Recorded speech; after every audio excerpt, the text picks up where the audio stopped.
என் பேர் தஸ்வின்.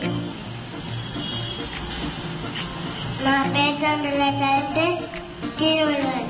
எக்காரணமும் போட்டும் தீக்குள்ளைய தந்த தெய்வப்புலவர் திருவள்ளுவர் ஆவார்.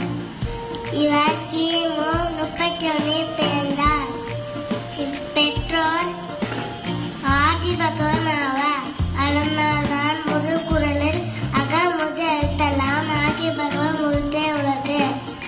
அவர் பெற்றோர் சிறப்பித்து கூறியுள்ளார். அவர் சென்னை உள்ள மயிலாப்பூரில் வாழ்ந்து வந்தார். இவர் மொத்தம் 1330 குறள் எழுதியுள்ளார். ஞானவச்சார், பஞ்சரத்தனம் ஆகியவை எழுதிய பிற நூல்கள் ஆகும்.